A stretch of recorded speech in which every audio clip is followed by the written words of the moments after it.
So the VGAs is out, and there's a lot of people upset. And, you know, for the most part, everything went exactly how I expected it to go. We had some pretty decent announcements. So I want to talk about the VGAs and just the VGAs. I'm not going to really talk about any particular platform over the VGAs. I want to talk about the VGAs as a whole, and I'm going to review the 2020 VGAs. But before we get on with the video, definitely hit that like button if you guys enjoyed the video. You can always subscribe to the channel for weekly content. And don't forget to go over there on Twitter and follow me at Lord Addict ILP. Without any further ado, let's talk about the VGAs.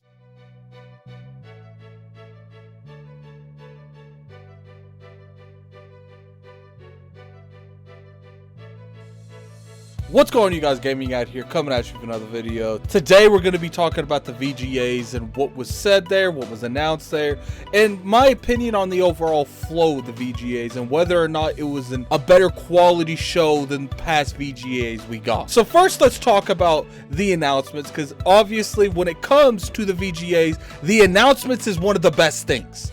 And they actually did pretty decent with this year with announcements. I've always said people need to stop having the expectations that the VGAs is supposed to be another E3. It's not.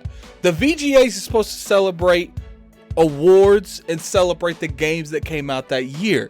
It's not supposed to show everything coming out for every console in 1-2 hour conference, when clearly Xbox is going to save their big guns for them, PlayStation is going to save theirs for them, and so is Nintendo. So the first game that really came out was Super Smash Bros. Ultimate. They revealed a new character. First off, let's give a little shout out to Nintendo and how much they have milked this game. This is like what, the second wave of characters that Nintendo has done, but it was not only the greatest character that they've shown, it was by far the coolest character that's been on there, and that's Sephiroth from Final Fantasy VII. The internet exploded. It was trending. People didn't. I think it's not necessarily that Sephiroth was the character. It's that no one expected Sephiroth to be the character. I saw people expecting Dante, Sora. There was a lot of different, speculations going on out there, but it wasn't this character. And you guys know I'm a huge fan of Final Fantasy, so I was 100% there. I was doing the reaction. I had to go back and actually watch this live on the reaction because I wanted to know exactly how they did the intro, and it was a really well done video. Then Microsoft showed up. Aaron Greenberg, for those of you that don't know, he came out on Twitter earlier this week and he said, look, I've been seeing the expectations around this event. Yes, we will be there, but don't expect a whole lot. Now, a lot of people were feeling that Aaron Greenberg was trying to keep people's expectations in check and that they weren't really going to be there at all, but they did show up with the initiative. They showed up with Perfect Dark. Now, a lot of us already knew this was it. There was speculation a lot. There's a lot of guessing going around in the community. And I kind of always figured it was Perfect Dark because when it came to the initiative, nothing ever really changed in what the rumors around the initiative was. It was really always about Perfect Dark. I know there was an episodic rumor going around there for a little bit. I mean, maybe Perfect Dark's episodic.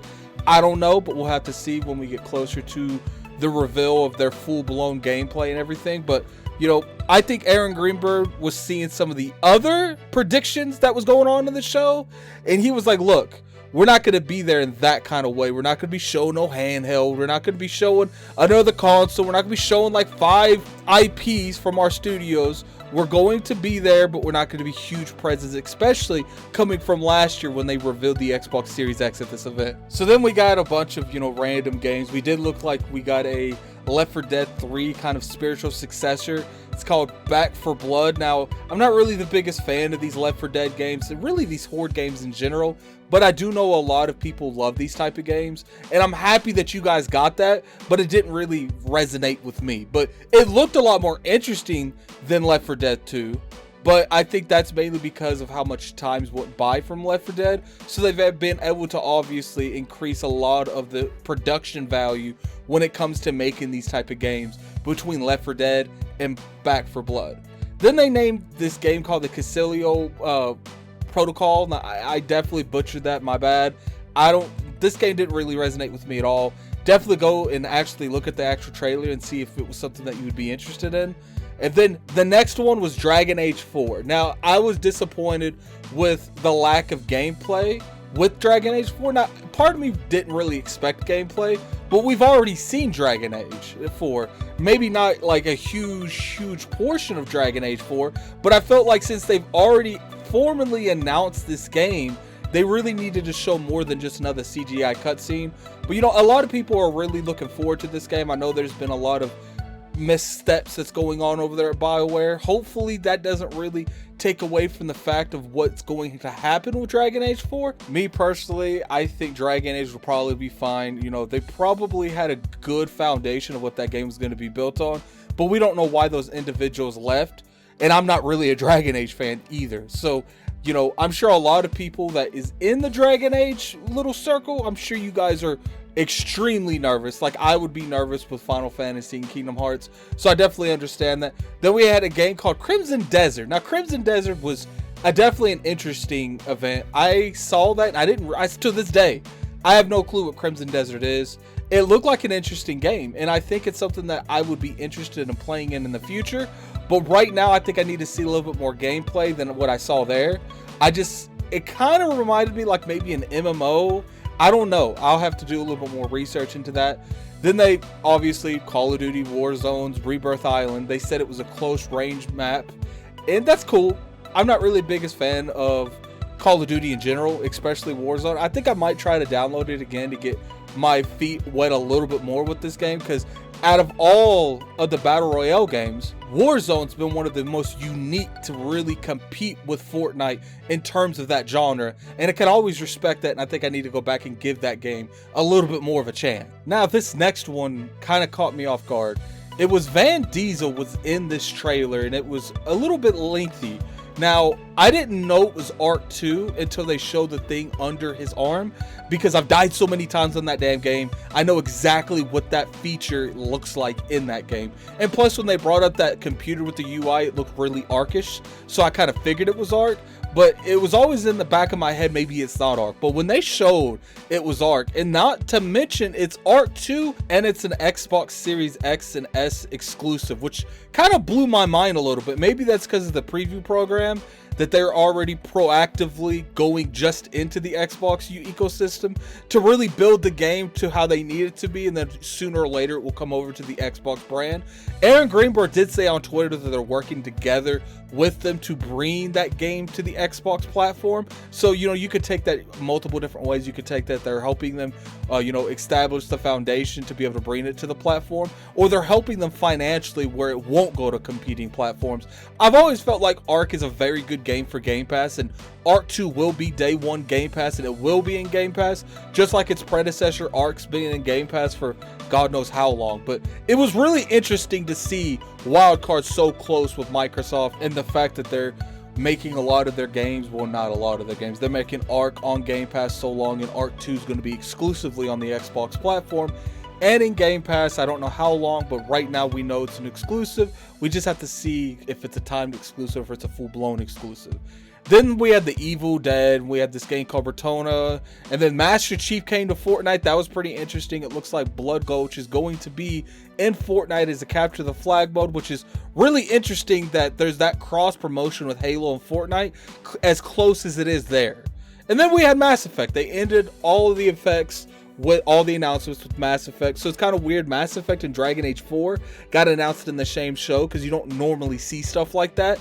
But it is really nice to see that, you know, we're seeing a lot of these high AAA title games getting announced. I just want to see a little bit more gameplay in terms of some of these. Like, there were a couple, like, you know, the Initiative, I myself knew they weren't going to have no gameplay, but the Dragon Age 4 kind of caught me off guard, and even Arc 2 to a point. So, you know, hopefully next time we see these games, there'll be gameplay and a lot more in-depth gameplay looks. Now let's talk about the video game awards in general.